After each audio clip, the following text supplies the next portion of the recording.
오늘 사도행전 15장 말씀은 예루살렘 회의에 관한 내용들을 아주 자세하게 보도해 주고 있습니다. 1차 선교 여행을 마치고 돌아와서 할례의 문제 때문에 여러 가지 어려움들, 혼란함들이 있었는데 이것을 정리하기 위해서 예루살렘 회의를 갖게 되어집니다. 성경이 이 회의가 얼마나 길고 비중 있게 보도하는지 아주 길게 설명하고 있습니다. 그만큼 중요하다는 말이지요. 예루살렘 회의가 가진 역사적인 의미가 상당히 큽니다. 간단하게 말하면 예루살렘 회의는 기독교가 유대교의 한 부분으로 남아있느냐, 아니면 유대교라는 껍질을 벗어 던지는 세계 종교가 되느냐, 갈림길이라고 할 수 있겠지요. 쟁점은 이방인들 중에 예수를 믿고 기독교인이 된 사람들, 예수님만 믿으면 되느냐, 아니면 이방인들이 예수를 믿을지라도 할례를 받아야지 되고 율법에 기록된 모든 규례를 지켜야 하느냐, 이것이 굉장히 중요한 이슈였습니다. 그래서 예루살렘 회의에서 어떤 결정이 내려지느냐 따라서 선교를 위한 문턱이 높아질 수도 있고 선교를 위한 문턱이 낮아질 수 있는 것이에요.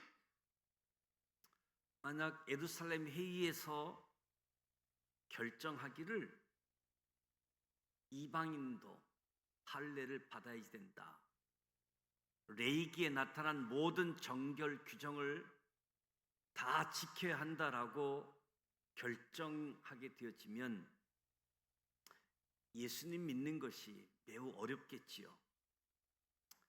그 당시에도 할례 받는 것이 쉬운 일이 아닙니다. 마치 기술이 없을 때이고, 할례를 받아야 한다는 것 얼마나 예수 믿기가 어렵겠습니까? 레위기에 먹어도 되는 음식, 먹지 말아야 되는 음식들을 보게 되어지는데, 특별히 예루살렘 회의,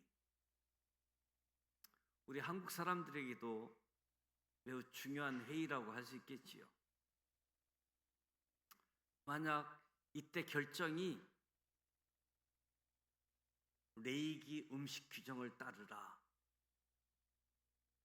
구약에 있는 규정대로 먹지 말아야 결정된다라고 한다면 한국 사람들이 삼겹살 좋아하잖아요. 교회에서 삼겹살 파티를 못하는 거지요. 예루살렘 회의가 어떤 결정을 하느냐에 따라서 유대교냐 기독교냐, 전도의 문턱이 높아지느냐 그렇지 않느냐, 그렇다고 하면 어떻게 결정이 났는지 흥미롭지요. 5절 말씀을 보겠습니다. 바리새인 중에 어떤 믿는 사람들이 일어나 말하되 이방인에게 할례를 행하고 모세의 율법을 지키라 명하는 것이 마땅하다 하니라. 바리새파이니까 당연히 이렇게 이야기하겠지요. 당연히 할례를 받아야 되고 모든 율법을 다 지켜야 된다. 예루살렘 회의가 이렇게 시작이 됐습니다. 7절에 보니까 많은 변론이 있은 후 베드로가 일어나 7절부터 11절까지 이야기하면서 결론을 11절에 그러나 우리는 그들이 우리와 동일하게 주 예수의 은혜로 구원받는 줄로 믿노라. 초대교회 리더인 베드로가 예수님만 믿으면 된다라고 이야기를 하는 거지요. 12절에 보니까 바나바와 바울이 말합니다. 하나님께서 우리들로 말미암아 이방인 중에서 행하신 표적 기사에 관하여 말하는 것을 우리가 듣더니 선교 여행을 다녀왔는데 하나님이 이방인들도 우리와 동일하게 구원하시더라. 하나님이 이방인들 가운데서도 역사하더라.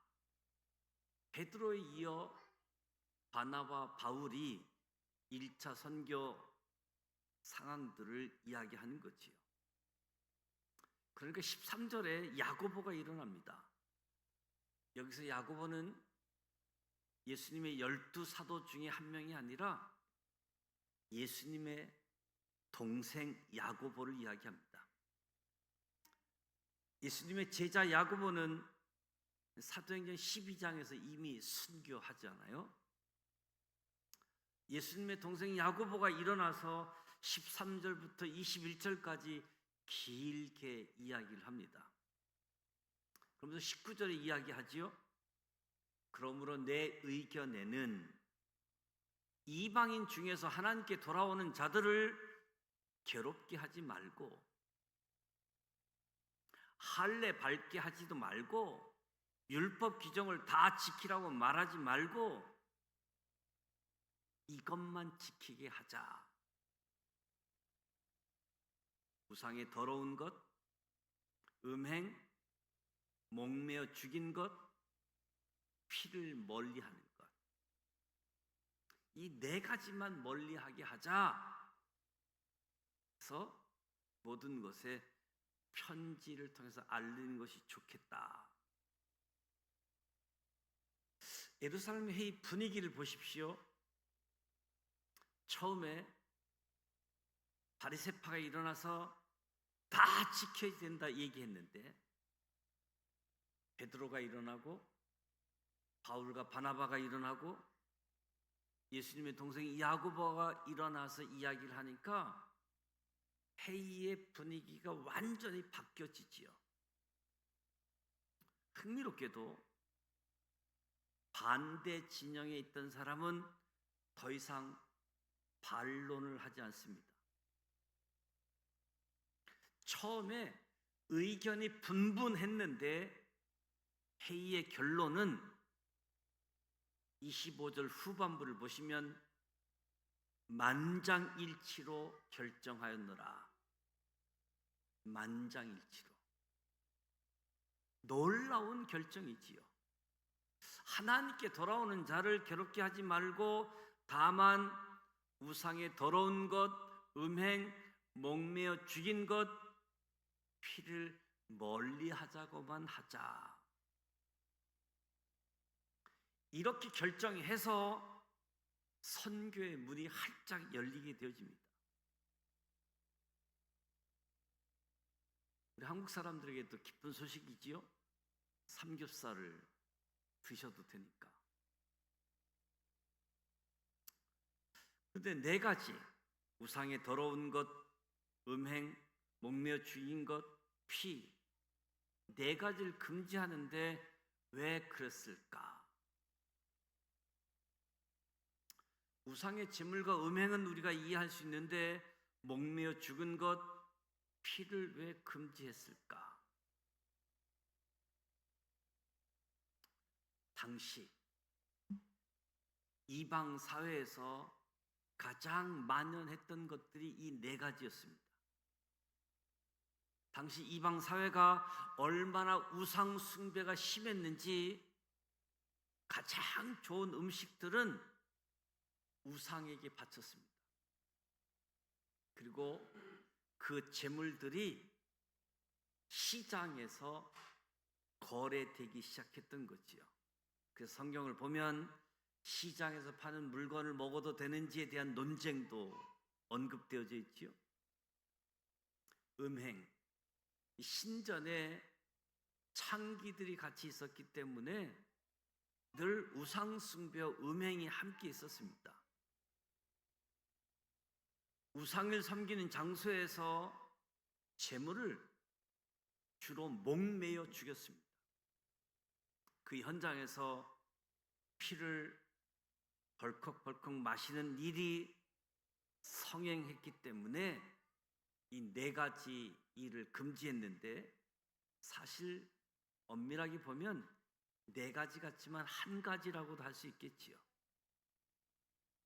우리가 은혜로 구원을 받지만 그렇다고 이방 사람들과 똑같이 살지는 말자, 구별되어 살면 좋겠다라고 하는 의미에서 그 당시 이방 사람들이 행했던 이 네 가지 일은 하지 말았으면 좋겠다. 그래서 적어도 예수 믿는 사람이 믿지 않는 사람과 똑같이 살지 않는 구별된 삶을 살면 좋겠다. 오늘 저와 여러분도 마찬가지지요.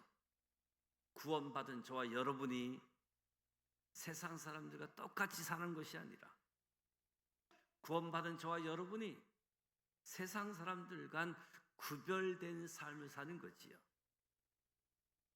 세상과 구별된 삶을 살아가시기를 주님의 이름으로 축복합니다. 예루살렘 회의 결정 내용도 참 중요하지만 이 예루살렘 회의 가운데 임재하시는 성령 때문에 은혜를 받습니다. 성령님은 저와 예배 드릴 때 이 가운데 임재하고 계시는 것을 믿으시지요? 성령님은 저와 여러분이 기도하고 찬양하고 하나님을 높일 때 성령님이 임재한다는 사실을 아시지요? 그런데 성령님이 회의 가운데도 임재하셨다라는 사실이 너무 놀라운 사실이지요. 성령님은 회의 가운데도 임재하신다. 예루살렘 회의 결론을 보면 28절에 이렇게 이야기합니다. 28절에 성령과 우리는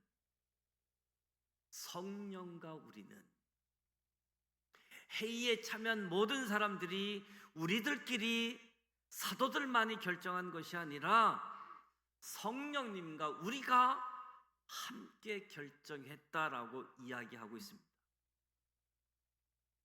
그러니까 예루살렘 회의에 참석한 모든 사람들이 성령님이 이 자리에 계시는구나, 이 예루살렘 회의에 성령님이 역사하시는구나, 모두가 인정했다는 거죠. 그래서 28절에 성령과 우리는, 그렇다고 한다면 성령님이 임재하시는 회의가 있는가 하면 성령님이 임재하지 않는 회의도 있을 수 있다라고 생각되어집니다. 교회 가운데 성령님이 임재하시면 처음에는 분열 다툼이 있다라고 할지라도 나중에는 하나가 될 줄 믿습니다. 처음에는 시끄러워도 성령님께서 이 회의 가운데 하나 되게 하심을 믿게 되어지는 거지요. 그런데 성령님이 함께하지 않으면 회의를 하면 할수록 교회가 시끄러워지는 거지요. 회의가 끝나도 분열하게 되어지지요. 그래서 우리는 예배 기도할 때만이 아니라 회의를 할 때에도 성령님 임재해 주옵소서 기도해야지 된다는 겁니다. 우리의 만남, 우리의 회의 성령님 임재해 주옵소서. 회의 시작 전에 그렇게 기도하고 회의가 끝난 뒤에도 성령님과 우리가 이렇게 결정했다 라고 말할 수 있으면 좋겠습니다. 예루살렘 회의에 참석했던 사람들처럼 저와 여러분도 성령님 회의 가운데 이 회의를 주관해 주시고 우리의 마음을 감동시켜 주시고 모든 사람을 하나 되게 하시고 그리고 교회의 결정이 성령님께서 이렇게 결정을 하게 하셨다 말할 수 있는 그런 교회가 되어지기를 주님의 이름으로 소원합니다. 성령님께서 회의에도 임재하셨다.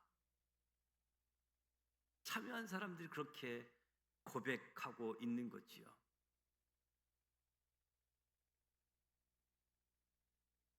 성령과 우리가 이렇게 결정했다라고 성경은 표현하는데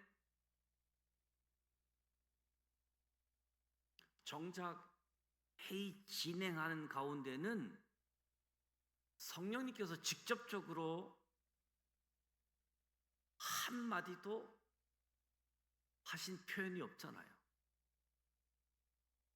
바리새파 사람들이 할례를 행하고 율법을 다 지켜 행하자라고 이야기했고 그 다음에 베드로, 바나바, 바울, 야고보가 이야기했는데 회의 중에 성령님이 직접 말씀한 것은 없는데 회의에 참가한 사람들이 말하는 겁니다. 성령님과 우리가 이를 결정하게 되었다고. 그렇다면 성령님의 음성, 하나님의 음성을 어떻게 들을 수 있는가? 오늘 본문에서 굉장히 중요한 교훈을 한 가지 얻을 수 있습니다. 성령님은 많은 경우 침묵하시면서 사람들의 입을 통해서 말씀하신다. 사람들의 입을 통해서. 성령님께서 초자연적인 방법으로 직접 음성을 들려줄 수 있다라고 우리는 믿습니다. 때로는 꿈과 환상을 통해서 우리에게 직접 말씀하실 수 있다라고 믿습니다. 많은 경우 성령님은 사람들의 입을 통해서 말씀하신다. 성령님께서 베드로를 감동시키는 거예요. 그래서 베드로가 일어나게 하고 베드로의 입을 통해서 성령님이 말씀하는 겁니다. 성령님이 바나바와 바울의 마음을 감동시킵니다. 그들의 입술을 통해서 성령님이 말씀하십니다. 성령님이 야고보의 입을 통해서 하나님께서 하고 싶은 말씀을 말하게 하시는 성령님이 사람의 입을 통해서도 말씀하신다. 그래서 저와 여러분이 예배 시간에 설교 듣는 시간을 아주 중요한 시간으로 이야기하잖아요. 다른 이유가 아니라 왜 중요하게 여기느냐? 성령님께서 세우신 설교자를 통하여 말씀하신다 믿기 때문에 말씀 듣는 시간을 중요하게 여기는 거지요. 데살로니가전서 2장에 보면 이러므로 우리가 하나님께 끊임없이 감사하는 이유는 너희가 우리에게 들은 바 사람에게서 들은 거지요. 하나님의 말씀을 받을 때 분명 사람이 한 이야기인데 그것을 사람의 말로 받지 않고 하나님의 말씀으로 받기 때문에 감사하다라고 이야기합니다. 하나님께서 세우신 종들을 통해 말씀하고 계심을 믿으시기 바랍니다. 회의를 처음 시작할 때 반대 의견을 제시했던 사람이 있잖아요. 누구지요? 반대 의견. 바리새파 사람들. 5절에 바리새파 중에 어떤 믿는 사람이 일어나서 이방인에게 할례를 행하고 모세의 율법을 지키라 명하는 것이 마땅하다. 얼마나 강력한 주장입니까? 놀라운 것은 회의가 진행되고 있는데 한 번도 발언하지 않습니다. 베드로가 일어나서 말할 때 자기들 생각과는 다르잖아요. 자기들 생각에는 할례를 받아야 되는데 자기 생각과 다른 베드로의 이야기를 들으면서 아무 말 하지 않습니다. 바나바와 바울, 자기들의 생각과 전혀 다른 이야기를 하는데 아무 이야기하지 않습니다. 야고보가 일어나서 이야기하는데 내 생각과 너무 다르지만 바리새파 사람들이 한마디도 하지 않습니다. 물론 회의 시간에는 발언하지 않고 조용히 있을 수 있겠지요. 그런데 예루살렘 회의가 끝났는데도 나는 도무지 이런 결정을 용납할 수 없다고, 그럴 수 없다고 이들이 예루살렘 교회를 떠나가거나 나가서 예루살렘의 회의의 결정을 비난하지 않습니다. 이 모습을 보면서 너무나 감동이 오더라고요. 내 생각과 다른 사람들이 이야기할 때 가만히 있고, 또 회의가 다 끝났는데 그 나와 다른 생각에 대한 결정을 용납할 수 없다고 비난하지 않는 모습들. 그래서 여기 등장하는 바리새파 출신의 그리스도인들이, 바리새파 출신의 예수 믿는 사람들이 너무 귀한 분이구나, 너무 귀한 분이구나.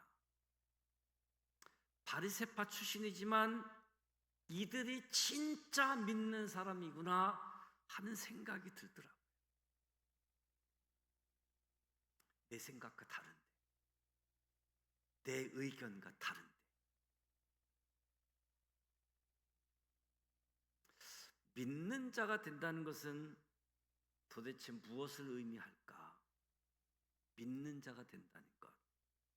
우린 다 생각의 틀을 가지고 있습니다.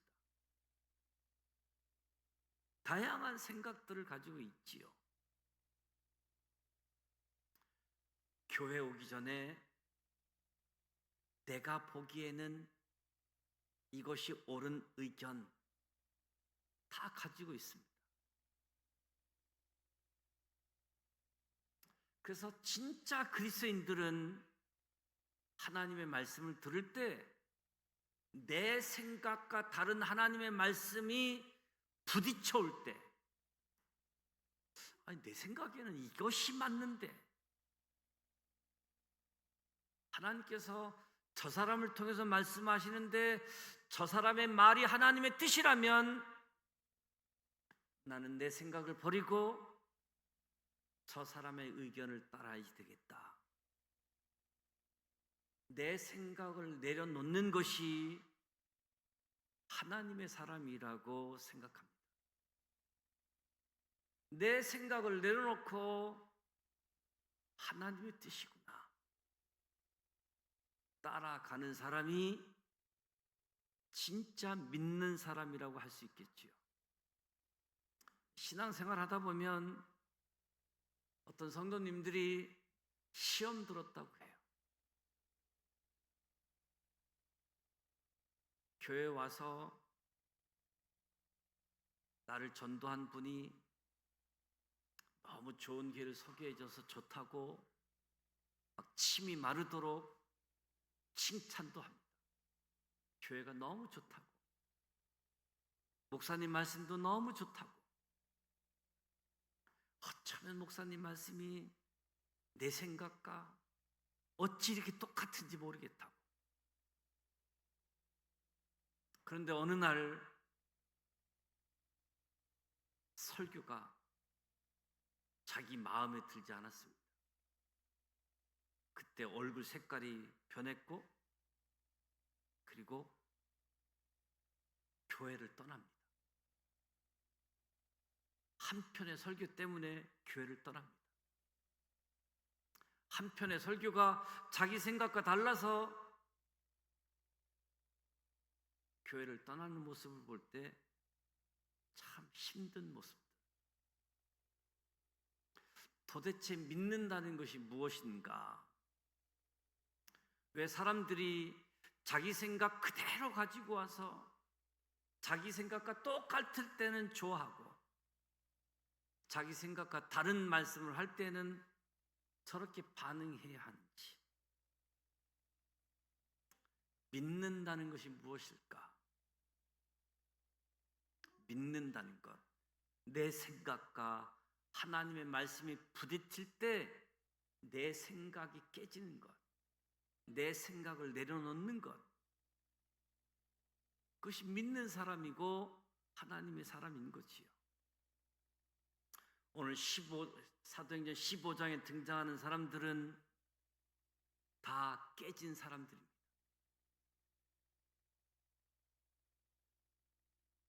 다 자기 생각을 바꾼 사람들이죠. 베드로, 얼마나 완고한 율법주의자였습니까? 유대 민족 우월주의자였지요. 사도행전 10장에 하나님이 베드로를 이방인 고넬료에게 신방을 한번 보내려고 하잖아요. 근데 베드로에게 신방 보내는 것이 얼마나 힘들었는지, 신방하러 못 가겠다고 하잖아요. 그래서 하나님이 한 상을 3번씩 보여주지요. 베드로가 한 상을 보고 고넬료 집에 찾아갔더니 이방인 고넬료에게도 하나님이 성령을 내리시고 방언하게 하는 모습을 보면서 베드로의 생각이 깨진 거지요. 베드로의 생각이 산산조각이 납니다.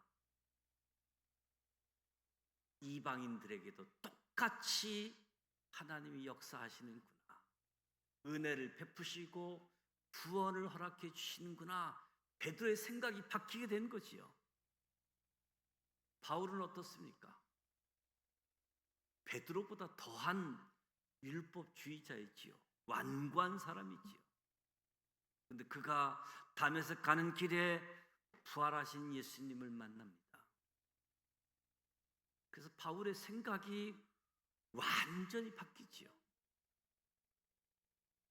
야고보, 예수님의 동생도 더하면 더하지요. 예수님의 공생의 초기 마가복음 3중에 보면 예수님이 사역할 때 친척들이 와서 예수를 사역 못하게 합니다. 귀신 들렸다고. 친척, 엄마, 동생들이 와서 예수를 데리고 가려고 하지요. 지난주 살펴본 말씀처럼 예수님을 조롱합니다. 드러나고 싶으면 이 촌동네에 사지 말고 예루살렘에 올라가서 하라고. 근데 야고보가 언제 바뀌었습니까? 고린도전서 15장에 보면 사도 바울이 예수님의 부활에 대해서 이야기하면서 부활하신 예수님이 야고보에게 보이셨다라고 이야기합니다. 예수님이 부활하신 다음에 동생 야고보를 찾아간 거지요. 그때 야고보가 깨졌습니다. 우리 형님이 정말 하나님의 아들이라는 것, 자신의 생각이 산산조각이 났습니다. 그때부터 야고보가 예수님을 주님이라고 부릅니다. 야고보는 자기가 예수님의 동생이라고 표현하지 않습니다. 하나님과 주 예수 그리스도의 종 야고보는 또 예수님의 동생 유다서를 기록한 예수님의 동생 예수 그리스도의 종이요 야고보의 형제인 유다, 이렇게 자기를 표현하면서 예수님을 믿지 않았던 사람들이 예수님이 살아계신 하나님의 아들이라고 자기들의 생각을 싹 다 바꿔버렸습니다. 그런데 이 사람들의 변화도 참 귀하지만 사도행전 15장에 등장하는 바리새파 사람들의 변화가 저는 훨씬 크다고 생각됩니다. 베드로는 환상을 보고 깨졌고, 바울은 부활하신 예수님을 만나서 깨졌고, 야고보도 부활하신 예수님을 만나서 자기 생각을 깨졌는데, 여기 등장하는 바리새파 사람들은 초자연적인 환상을 본 것이 없습니다. 성령님의 초자연적인 음성을 들은 것도 없습니다. 그저 회의에 참석해서 자기 의견을 가지고 있는데 사람들의 입을 통해서 말씀하시는 것을 듣고 감동을 받아 그들의 의견, 생각을 내려놓은 거지요. 저와 여러분도 말씀을 듣다가 깨어지기를 원합니다. 말씀을 듣다가 제발 변화되기를 원합니다. 초자연적인 현상을 보고 체험을 해서 변화되는 것 어려운 일 아니지요. 부인할 수 없는 사실이기 때문에. 근데 정말 귀한 것은 말씀을 듣다가 변화되어지는 것, 말씀을 듣다가 생각이 깨지는 것, 내 생각과 다르지만 하나님의 말씀이 그렇구나 깨어지는 것이 하나님의 뜻인 줄 믿습니다.